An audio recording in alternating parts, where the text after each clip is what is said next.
I have accomplished nearly all of my goals in my work. Where is my life? How do I feel about that? Do I want to live my life without knowing what it's like to be a mother? That's the most important thing in the world. I wanted to avoid that. Donna Mills didn't merely survive. Her eyeliner sparked a movement in Hollywood, which is notoriously sexist and male-dominated. All that was required was a black pencil, an icy gaze, and the role of the monstrosity that countless people despised. No instruction or cosmetic lines were present. Her signature eyeliner look made her famous.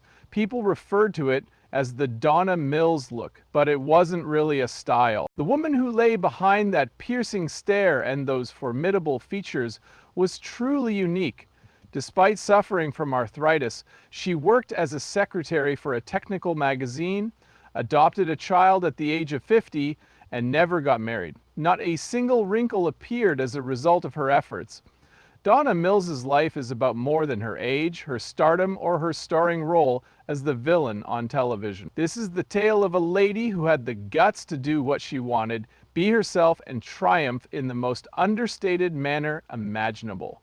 Do you really recognize her from a couple of her roles? Prepare to view her entire life in a way you may not have imagined. Donna Jean Miller came into this world in the peaceful Northwest Chicago neighborhood of Norwood Park on December 11th, 1940. As they were growing up in Norwood Park, children would often hear the trains and see the light filtering in through the open windows. Being the youngest in her family, she had an older brother named Don by 10 years. Donna spent a great deal of her childhood in adult isolation due to that gap. Growing up, she didn't have the luxury of family dinners or story times. It was more subdued, like a silent film. Few words were exchanged, but many glances were made. Union Oil employed her father, Ambrose, who was a computer analyst. Not only did he leave early, but he returned late. Her mom, Bernice, was just like any other housewife. Something about her mother, though, would linger with her forever. Each time she returned from her part-time job at the phone exchange, her eyes seemed brighter. She wanted to express herself. Her laughter filled the air. In that instant, Donna understood something no one else had. A woman can only truly live when she is free to express herself and create her own path in life. Donna would go on to claim that her conservative upbringing was racist, but she never internalized the values instilled in her by her parents.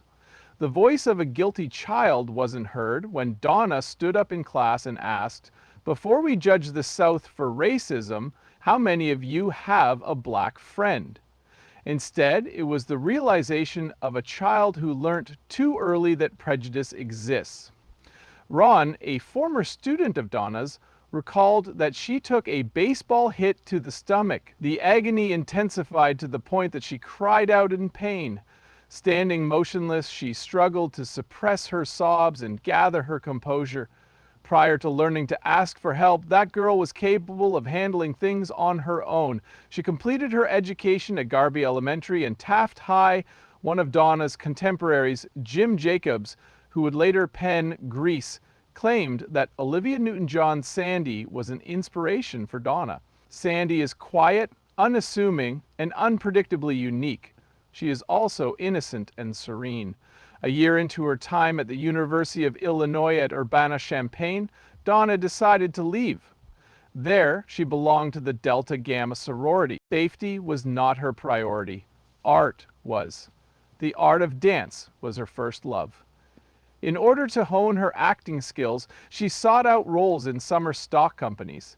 At Drury Lane in Come Blow Your Horn, she landed her first part. Donna knew she couldn't return after her opening night cue made everyone laugh out loud. New York was her destination after she made the life-altering decision, "This is what I want to do for the rest of my life." She landed a role in the touring production of My Fair Lady. The technical magazine Popular Mechanics employed Donna as a secretary before she landed her first TV job. She learnt the value of a dollar and the pride that comes from working hard, even though it was completely different from her stage lighting job. That train out of Chicago would turn her into Donna Mills, something she had no idea she would become. Being in another person's environment was something she would never tolerate. She was certain of it. The career path of an actor wasn't always Donna Mills's dream. Her initial passion was dance. Growing up, her dream was to make it as a professional dancer, so she put in a lot of time training. She attended the University of Illinois at Urbana-Champaign after finishing high school, where she excelled academically and worked on her dancing abilities. Less than a year after making the decision to pursue a career in dance, she dropped out of school. She returned to Chicago and auditioned for several theater companies. Nobody employed her. She was just another face in a sea of identical anthropologies. She was unconnected and unremarkable. After many rejections, Donna realized her first dream was to disappear. It was around this hazy period that she learned a local theater was casting for the musical Come Blow Your Horn. Surprisingly, she was chosen for the role despite her lack of experience in acting. After that first night performing, everything shifted. Her line made everyone in the room laugh. Despite her inability to dance, Donna was confident in her ability to stand on stage. A new approach was all that was required of her. Becoming an actress wasn't her original plan, but she was determined to see it through because it was the right choice when all other options had been exhausted. Donna decided to settle permanently in New York not long after joining My Fair Lady's touring company. Despite her modest wardrobe, her aspirations were lofty. She supplemented her income by working as a secretary for Popular Mechanics, a technical magazine. She was employed throughout the day. She would go window shopping for parts in the evenings. At a Broadway casting with over 200 other girls, she once inquired about the location of the changing room. The call was ignored. "I was totally unnoticed," she remarked afterwards. But that didn't stop her. A manager who happened to be in the room during Donna's audition soon after took note of her. That was due to her exerting herself much more than her voice. Donna Jean was an unflattering name for him, but he could tell she was special in some way. "Sounds like a small-town beauty queen," said the judge. On that day, Donna Mills came into this world. Her career began with television commercials. Following that, she landed the role of the seductive pub singer Rocket on The Secret Storm. Donna accepted the role despite her poor singing skills. Uncertainty about whether she was stealing the show or utterly ruining the scene made her nervous to sing in front of a piano while dressed formally. One of the few female leaders of the period, Gloria Monty, trusted her though. Donna stood out to her because, although delicate, she was not easily broken. Donna landed the role of Laura, a nun conflicted between her religious beliefs and her romantic feelings, on Love is a Many-Splendored Thing not long after. Nothing was edited or changed during the live taping of the show. Keeping her cool and nailing each scene on the first try was a challenge, especially with dozens of onlookers. Both the role and the continual pressure of being on live TV taught her the most about her job during this time. Once Donna began to take a different road, she gradually abandoned her ambition to become a ballet dancer. Though she wasn't initially chosen, her toughness, resilience, and ability to adapt allowed her to get in and remain. Clint Eastwood's 1971 psychological thriller play Misty for Me was Donna Mills's film debut. Her path to Hollywood was paved by this film. However, following that initial success, Donna's film career took a nosedive. Returned to television, she repeatedly portrayed helpless female characters who were either in danger, on the run, or unable to defend themselves. Fatigue started to set in. "I didn't want to keep being the woman tied up in a dark room or screaming in the woods," she once said. To make a difference, she realized she had to take a radical new approach. When Donna learned in 1979 that the TV series Knots Landing was casting for a complex, intelligent, and powerful woman to play a new role, she knew she would have to put in a lot of work. The director's lack of interest in her was the main problem. They did not see Donna Mills, the charming TV girl, as being suitable for a role as a party planner. She did not relent in her pursuit of the role. The introduction of Abby Cunningham to the Knots Landing universe occurred in the second season. Following that, everything shifted. Knots Landing became one of the most popular shows on CBS in the early 1000s, 986 after its viewership increased by over 50% in only the following 2 seasons. On par with mega hits like Dallas and Dynasty, over 20 million people tuned in to each episode on average. Notably, the most watched shows featured Abby in some capacity, and they mostly focused on her wooing the husband of someone else. When Abby triumphed in court, she kept her cool and smiled through the whole scandal. She remained composed. She took charge and planned. This character shifted American television viewers' expectations of women from being objects of love to objects of respect. The TV good girl persona that had sustained Donna for a decade was deliberately shattered by Donna, who didn't merely act, she achieved her goal. The role that Abby played piqued the interest of many. Her strength was respected by the women who watched. The male spectators were startled and suspicious. At one party, Donna recalled, someone whisked her husband away out of fear that Abby would act out, like on the show. In addition to her acting, Donna also did her own makeup. She created a new style for herself because she didn't trust the studio dressers. Makeup resembling a cat, defined blush, striking hair, and striking shoulder pads. Painting Abby's reflection in the mirror took her over an hour daily. This was more than just aesthetically pleasing to her. Visually, it made a statement. Thanks to Donna's deft touch, Abby's face conveyed her sharp, determined, and authoritative demeanor. In the 1980s, that photoshopped to fame among female viewers. Numerous publications, including Vogue, Soap Opera Digest, TV Guide, and People, detailed the steps to achieve Donna Mills' style.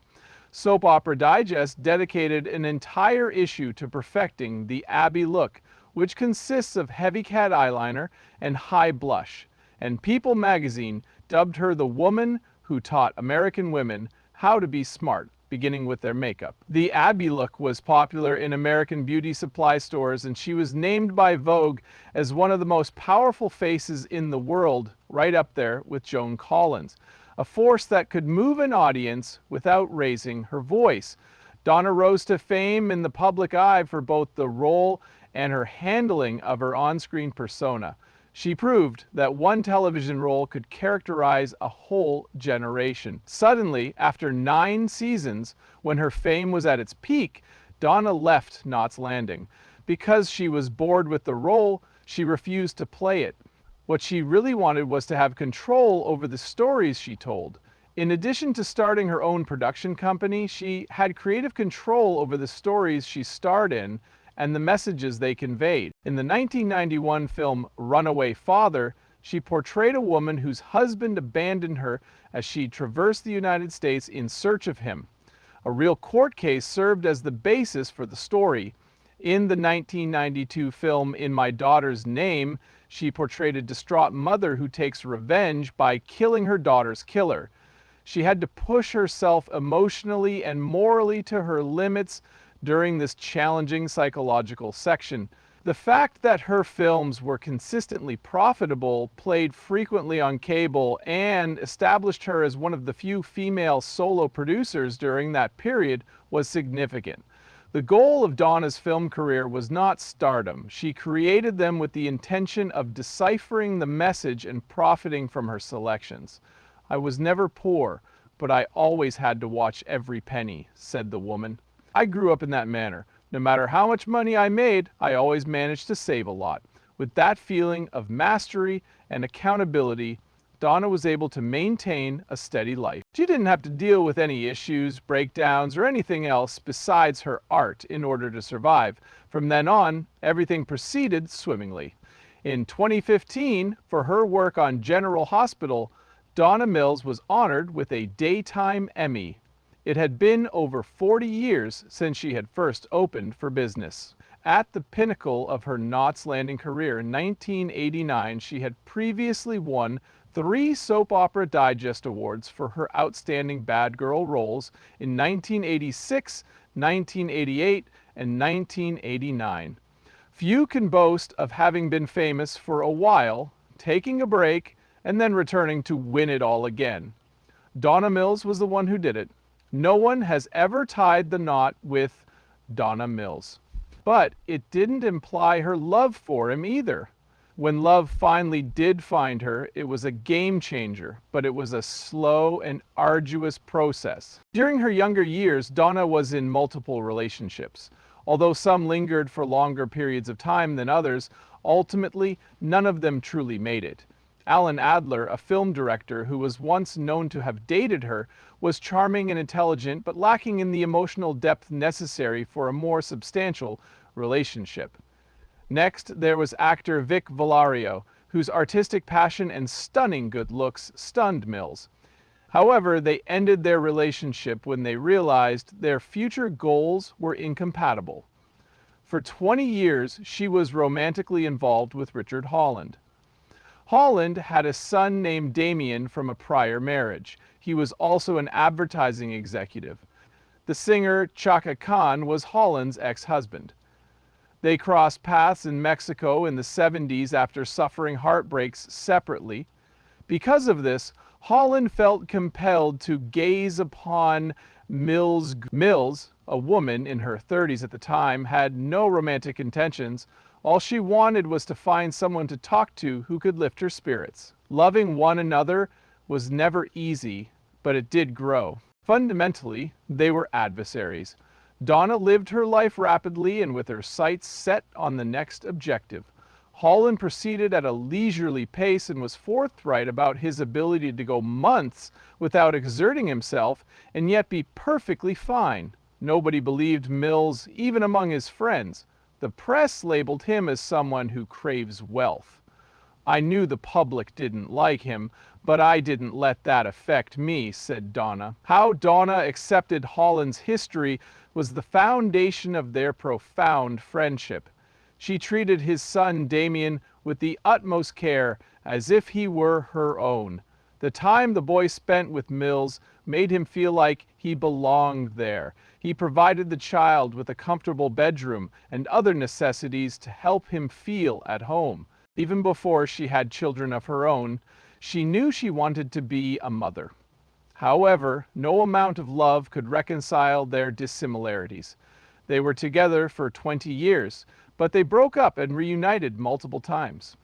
It was the only time Mills allowed Richard to live with her. Her room, time, and even her $1.00 were all generously given, and he owns an apartment worth $5 million. Her sacrifices for him were unparalleled, the most she had ever endured.